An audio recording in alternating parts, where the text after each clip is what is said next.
What's up, guys? Day number 30. 30 days, the challenge. This is the last day.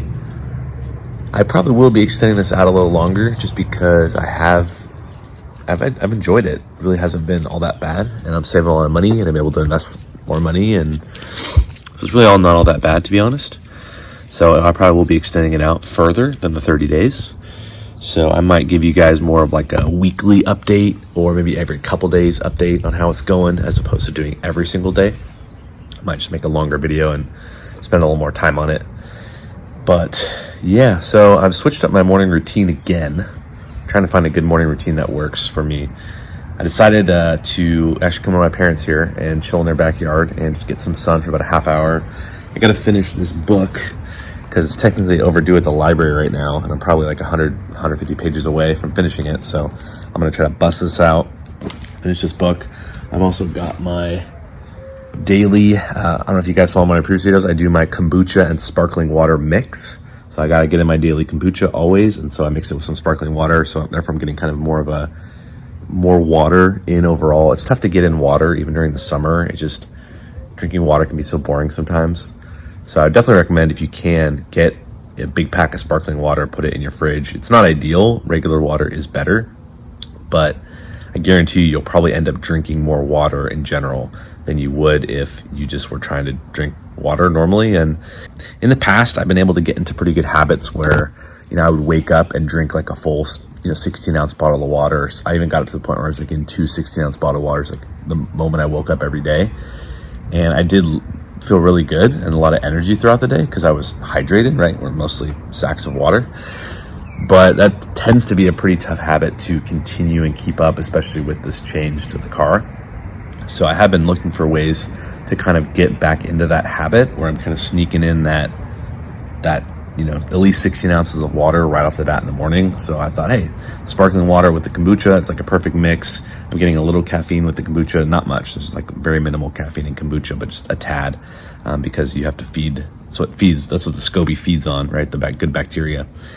So I'm getting in my water. I'm getting in my kombucha for the day. I'm getting in my sun for the day. I'll probably be out here for like a half hour. Luckily in the morning, it's not very intense heat, so I can be out here for a little longer. If I try to do this midday, it becomes just, the heat's just too intense and I can get burned easy. So this is like the perfect time to get that sun, get that early morning cortisol shot that your body gives you when it sees the sun, to kind of get the day started. Then I'll probably head off to Panera to get work done on my laptop, while at the same time I can have my phone out and I'm near a Sprouts, so I can hopefully pick up an Instacart order today. So I tried it yesterday and it worked out because I was able to get a lot more work done yesterday, as well as still get an order. So I figured, hey, this works. Okay, I'm gonna try this again. So if this doesn't work in time, I might have to go back to like waking up right away and going to a store to just get an order, since there are some stores around the area that do get busy early in the morning. So this is sort of a new test to see if I can still consistently get at least an order a day. That's all I really need to sustain, and then be able to get work done on my computer. Here's the one-eyed dog. Jody. Jody.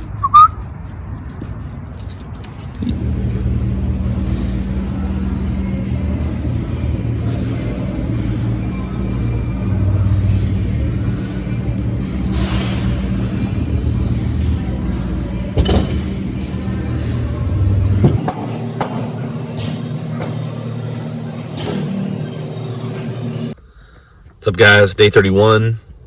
Obviously past the 30 days. Still doing it. Slept like garbaggio last night. It was the hottest night I've experienced thus far being in my car. Sat here in the back, was laying down, had a fan blowing in my face the entire night until it went out, actually, because I had to turn up the power on it to get a stronger breeze, but I just wore the battery out way faster. And the area that I parked, although it was well shaded, was definitely a very high traffic area for walkers. So I kept waking up, hearing people walk by, chatting or whatnot. So I think I walked around the outside of my car with all the stuff on, and you really can't see inside very well. It's really difficult. Like, you'd have to really like get in there. But from what I see, I can see the outside really well. And I see all these like little open spaces everywhere. And it just kind of drives me crazy because I just start thinking like someone's gonna walk by and stop and then like pause and like look through the window or something like that, or that people are thinking that there's someone in there. It's just gonna drive me a little bonkers, to be honest. I'm frustrated. I'm tired. I'm annoyed. What's up, guys? Just leaving good old Panera. Worked for a few hours, doing a lot of research. And I will say, there are times where I start to feel a little bit like I'm going crazy. Like maybe, because I'm really the only one of my, close group of friends that does this kind of thing. Although a few of them still live at home, so with their parents and stuff. So of course, that's nice because then you don't really got to pay rent. That's beautiful. So I don't blame them for doing that at all. But again, I do feel like, am I the only one doing this? Am I just kind of crazy? Like, what's wrong with me? And then I go on YouTube when I'm researching stuff. Today I was researching how to stay cool, different ways to stay cool in the car. And there's like so many people that do this, like nationwide. It's crazy. So it's a good reminder of like, okay, I'm not crazy. There are other people out there like me who kind of like the idea of just living more minimalistically, who want to challenge themselves and who just want to be able to put that money towards investments and other things that are more important. Whether it be, some people do it because they want to go travel, so they save a bunch of money, they can go travel. I like to travel. I'm more into like investing at the moment and just trying to get as much freaking Bitcoin and crypto as I possibly can for this kind of bull run when the Fed is likely to flip and start cutting rates. Other countries are already doing it. They're already printing more currency. So the US will follow at some point. And I want to be prepared. I want to have assets to protect myself from our government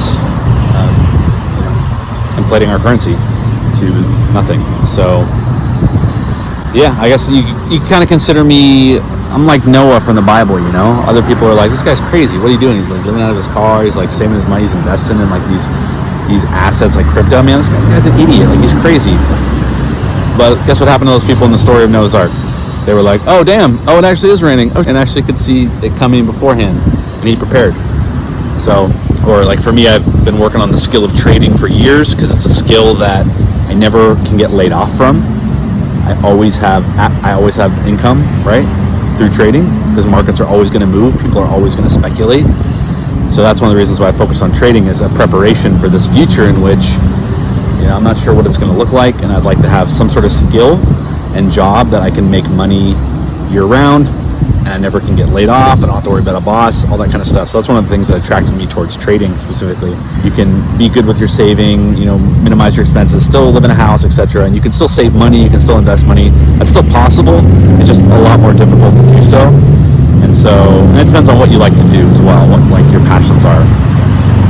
If you're like, I hate working for people, so that makes it hard to just get like a full-time job somewhere kind of thing. Like other people, like they don't mind that, so they'll work at some full-time job, and I don't know, I just hate that. So that's just me, and so I got to work with what works for me, and also just challenge myself to a different lifestyle and just rely more on God and seeing what really matters in life.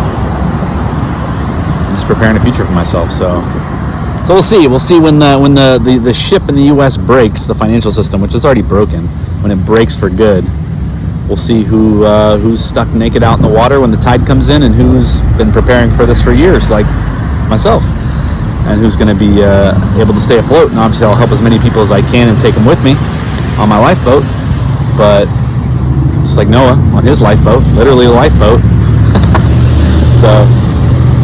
Yeah, take as many people as I can. If you're following me, take you with me, baby. Let's go. Let's do it. What's up, guys? This is day 31, something like that. And just cooking up my burgers here. I was busy most of the day working and then hanging out with my parents a little bit. So need to get my food in because I've got soccer games to ref tomorrow, and I'm just like starving. I have not eaten. I've been slacking on how much I've been eating, so I really need to eat. This time, no coconut oil, no oil at all, just straight salt, pepper, and the burgers. That's it, and they're looking great so far. So, like I said, just cooking in its own fat, right? Why Why rewrite the wheel, you know? I'm starving right now, guys.